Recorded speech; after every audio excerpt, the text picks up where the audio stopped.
সুপ্রিয় দর্শক, আসসালামু আলাইকুম। হ্যাপি কুকিং জোন থেকে আপনাদের সবাইকে আরেকটি নতুন রেসিপি দেখার স্বাগতম জানাচ্ছি। আমার আজকের রেসিপি হলো কুড়মুড়ে মচমচে পাকোড়া। ছোট মাছ এবং মসুরির ডাল দিয়ে আমি আজকে এই পাকোড়াটা তৈরি করব। অসম্ভব মজা হয় এই পাকোড়াটি।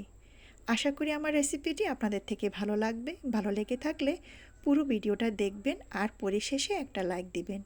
প্রথমে এখানে আমি কিছু ছোট মাছ পরিষ্কার করে ধুয়ে একটু বেটে নিয়েছি। আপনারা চাইলে ব্লেন্ডও করে নিতে পারেন। একটু সাবধানে শিলপাটায় এই মাছটা বেটে নিলাম। তারপরে মসুরের ডালগুলো আগে থেকে একটু ভিজিয়ে রেখে পরিষ্কার করে ধুয়ে আমি বেটে নিয়েছি। একটু আড়াপিসা করে বেটে নিতে হবে। তারপরে এর সাথে অ্যাড করে দিব পেঁয়াজ কুচি, বেশ কিছু কাঁচামরিচ কুচি, ধনিয়া কুচি, আর দিয়ে দিব আদা রসুনের পেস্ট, হলুদ গুঁড়ো, স্বাদ মতো লবণ, আর দিব ডিম। ডিমটা আমি আগে থেকে কাঁচামরিচ, পেঁয়াজ, ধনিয়া কুচি দিয়ে ভালো মতো মেখে নিলাম। ওই ডিমটা এখানে দিয়ে দিলাম।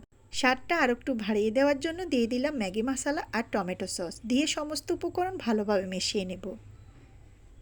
মেশানো হয়ে গেলে ছোট ছোট করে পাকোড়াটা আমি বানিয়ে নেব।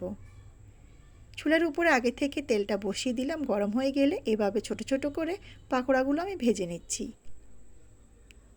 এই পাকোড়াটা গুঁড়ো চিংড়ি দিয়েও বানিয়ে খাওয়া যায়।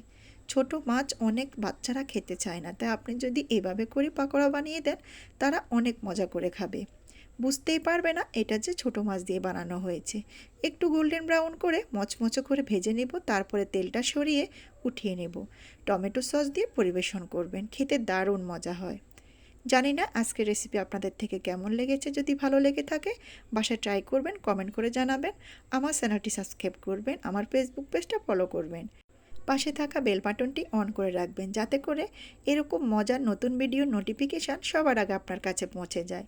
সবাই ভালো থাকবেন, সুস্থ থাকবেন। খোদা হাফেজ।